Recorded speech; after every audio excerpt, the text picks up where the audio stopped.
Hi everyone. We now have Brendan Fitzsimons, CEO of the Tree Council of Ireland, who is going to explain about the tree planting project undertaken at Coláiste Chiaráin, Croom, County Limerick, and how Orla Farrell from Easy Treesy came on board. Thank you, Siobhan. Back around 2019 or so, Coláiste Chiaráin in Croom, a secondary school with about 800 pupils, was growing, or well overgrown, its old existing schools. So they moved to a new site just outside the borders of Croom town, which happened to have several acres of a campus. I'm not sure the exact extent of the campus, but they had 3 or 4 acres of open land as well as pitches and all the rest of it. It's more like a university than a school, really. It's quite an impressive place. But about 2019, the Tree Council came in contact and they were looking for, I think it was trees in association with National Tree Week. And when we saw the amount of space they had and all the rest of it, and they were very interested in trees, biodiversity, all that sort of thing. So the idea came up that we could actually establish a native woodland and maybe with a grassland area, and it was kind of a natural pond and so on. So over the last 3 years, we've planted about 3,500 trees there. We've now created a little woodland with paths through it and walks and all the rest of it. And it's been enhanced every year with new additions as the trees grow. And obviously the trees have to be maintained. Most of the trees were planted by the students themselves. And there's great plans for us to continue to expand the area and add features and all the rest as time goes by. At the moment, it's just in the establishment stage. So we've had this relationship, if you like, with Coláiste Chiaráin Croom, County Limerick, for the last 4 years.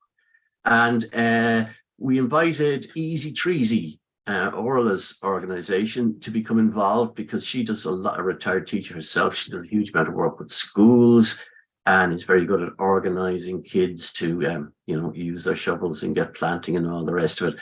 So I'll pass you over to Orla, probably to take the story from where I left it. Thanks, Brendan. And I'm not even retired. They're always asking me, will I sub when I go in and out of school? Okay. So I'm still registered as a primary and secondary school teacher. I love nothing better than going in and out of schools to see the really extraordinary things that are happening in schools around Ireland, promoting biodiversity and really the Easy Treesy project grew out of a Green Schools project.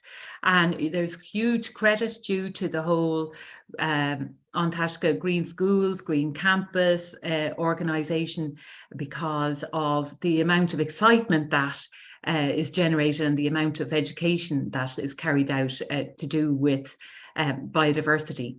So I'm working with the charity Crown Trees for Ireland.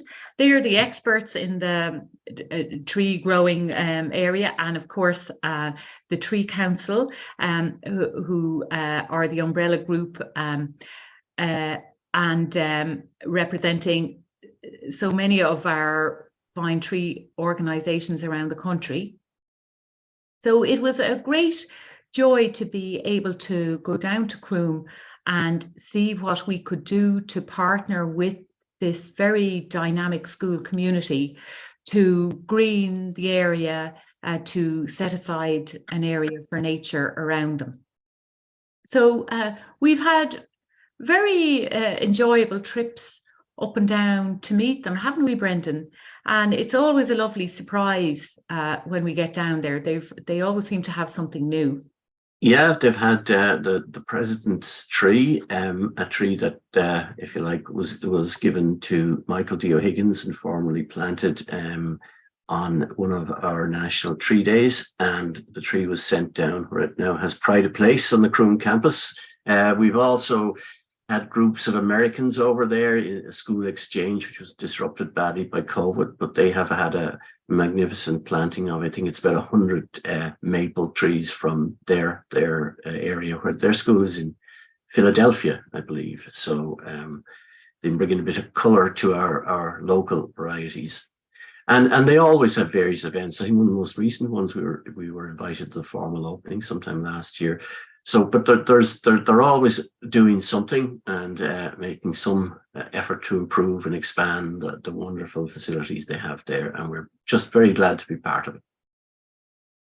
I'm glad you mentioned the maple trees there, Brendan, because we gave them a prize for their great enthusiasm and all the work that they put into, though should I call it work even? They didn't treat it as work. They've planted a tree for every pupil in the school. They involved not just their own school community, but they had a lot of visiting teachers, for example, through the Erasmus Plus program. They involved them in the tree planting. Maple is a tree that is beloved of our school child planters because maple syrup trees, of course, they like the notion of planting maple syrup. Here's another one that they like planting is the hazelnut tree.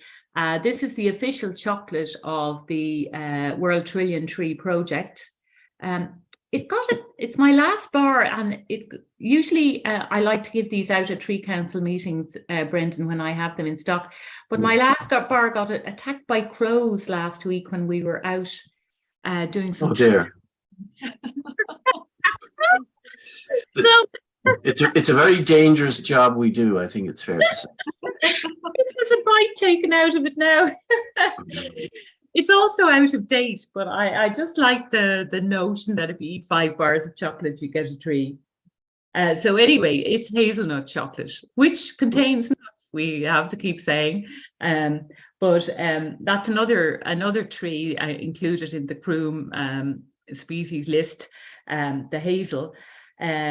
Anyway, we planted those 100 maple, and indeed 3 large lime trees that the school was awarded as our Easy Treesy Crown Prize, where they won a little circle of trees. And both maple and lime, as you know, Brendan and Siobhan, are not on our native list of 28 trees. Now, of course, we have made the lovely film, the Irish Tree Trail, listing the 28 native trees, and Éanna, the Tree Council president, has mentioned that natives are our, I suppose, a list of trees to plant. However, with our changing weather patterns, and of course, this Million Tree Project is a climate action. It's a symbolic and a practical action to participate in this World Trillion Tree Project, the aim of which is to bring down the global temperature by 1 degree, buying us 17 years to implement solutions that are there already. I mean, we know the solutions for capturing carbon and bringing down temperature. It's a question of implementing them. So because of our changing weather patterns, we put in, I suppose, about 95% of all the trees we've planted would be on that list of natives. But as I've learned participating in the Tree Council meetings, there isn't any such thing really as a good tree or a bad tree. I mean, you can have invasive species, and obviously we haven't been planting invasive species. An awful lot of trees have become naturalized, though. A lot of people won't realize that the horse chestnut or the beech tree aren't on the native list. So we have included some of these from this list that might be more frequently encountered, perhaps in Spain, or in the UK, or in the European mainland, so that we are making provision for the future, because which one of us can see the future? We know that we've had 2 very dry springs on the East Coast, very close to drought, and many record-breaking years in terms of temperature.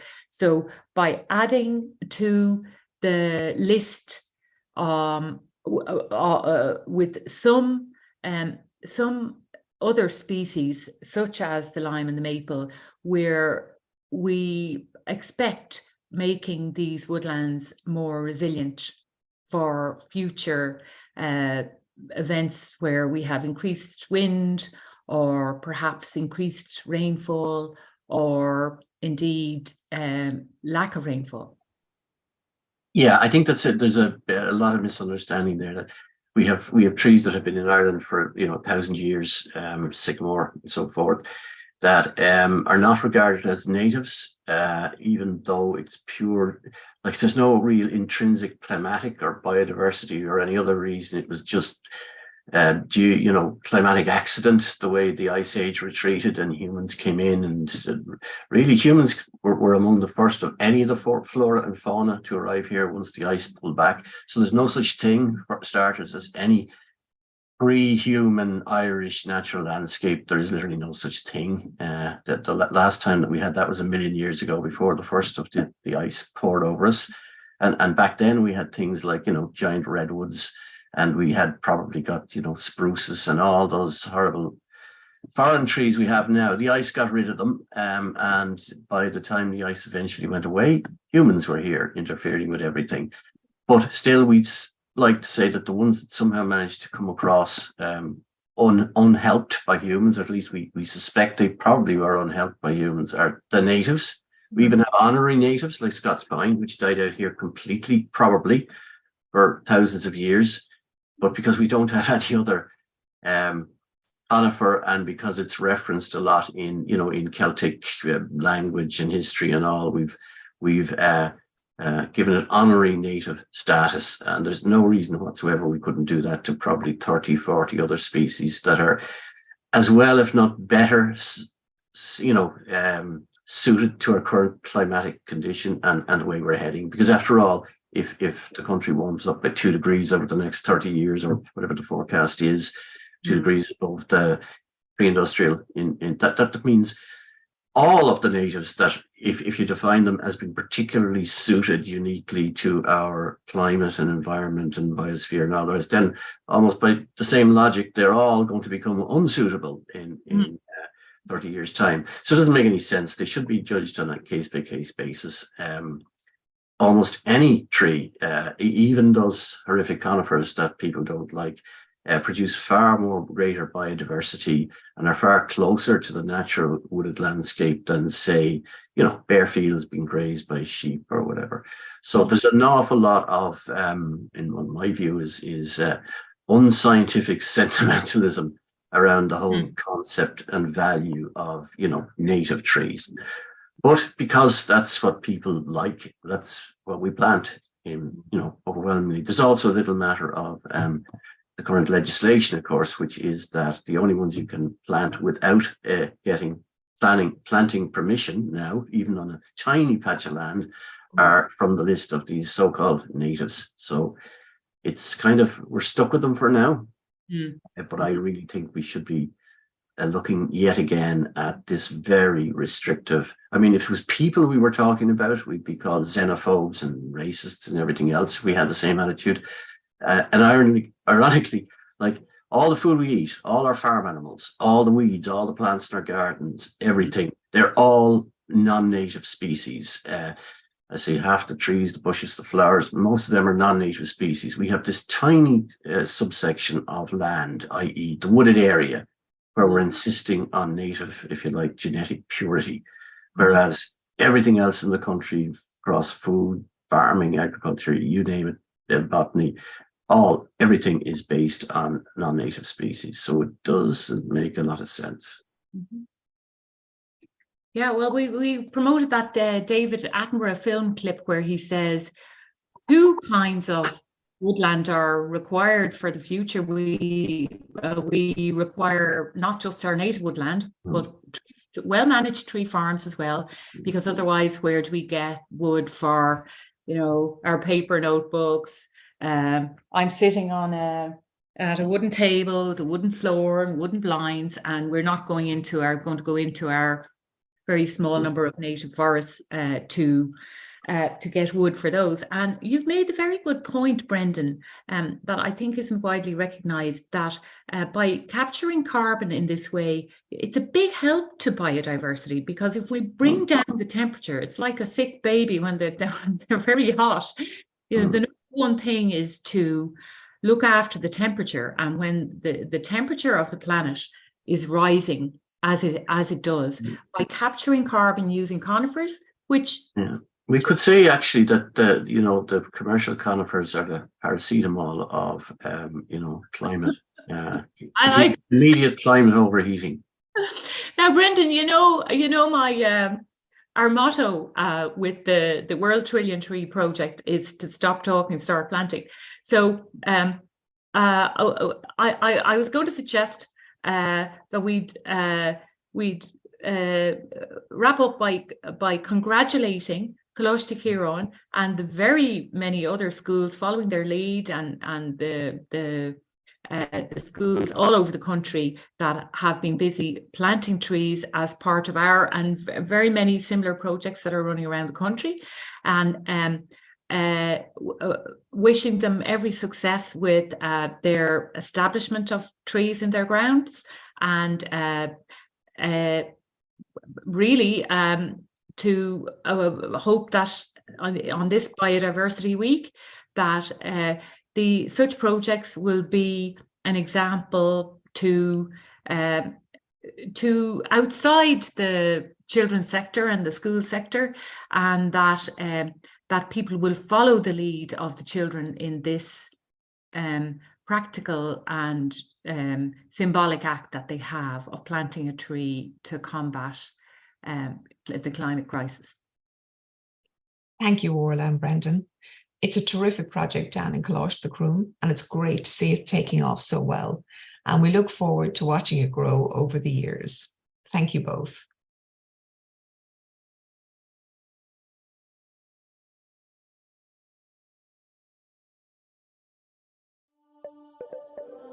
It's symbolic action to plant a tree for climate, and it's also a practical action. Easy Treesy is a project to plant 1 million trees with Ireland's 1 million school children by 2024. So the project started as a Green Schools project, and in the school where I was teaching, we planted 300 trees in January 2017 in the local park with 4 other schools, and we ran a children's climate conference called the Tree Academy. So we went from 100,000 saplings planted to 200,000 by National Tree Day in October 2021. So that was a really great achievement, and we'd like to thank Rethink Ireland for their contribution, which was so valuable to us and led to this big leap in our engagement. So Innovate Together backed Easy Treesy because first, clearly climate anxiety is a growing issue among young people, and second, during COVID-19, access to nature suddenly became a much higher priority for all of us than it might have been before. So clearly, supporting young people through schools to plant trees on school grounds and in local communities helps to reduce climate anxiety and is an all-round good thing that we need a lot more of. We are 1 year on our brand new campus. This is a 22-acre campus, and fortunately, and it's been actually fantastic this year, together in partnership with Easy Treesy, with the Irish Tree Council, we've planted 2,500 trees on campus, and we've also planted a school orchard. Well, it's our future that we're planting towards. So like, these trees will be here long after we're gone, and like, they're memories really. So like, coming back now after our school years, there'll be big trees out here, and we'll think of the times that we planted them there. One of the biggest benefits, and I think timing was a big factor as well, but after 2 years of lockdowns, people were really happy to be back out in and it was a perfect time for people to reconnect with nature. And we got the students out individually, we got them out in classes, we got them out in year groups, and they had so much fun just getting their hands dirty, getting down in the soil and planting the trees that are going to be with us for years and years to come. So it's a fantastic project because the students actually physically did it. They will watch the trees grow as they grow, and they'll leave the legacy of those trees behind for future generations of students to come in and enjoy. I think it's really important for schools to allow green spaces because we now know that green spaces reduce depression, anxiety and just overall benefit students' mental health. What I love about planting trees with children is the joy they get being out in nature, having their hands in the mud. A lot of children now spend a lot of time on screens, or they don't have gardens, they may not get out much, and so it's a very valuable therapy for them to get this chance to engage with nature in this way. This is technically our future. We want to be in a future where we can still enjoy our environment and the animals can too. I think it's a way to learn as well, to learn more about our planet and to be aware of what's going on. When we invest in the planet, we invest in the future. And one of the fantastic things about this project was it gave the opportunity for all of our students to be represented by either planting or having trees planted for them. We wanted to have a project that was accessible to everybody as well, because something like this, everybody can be accommodated.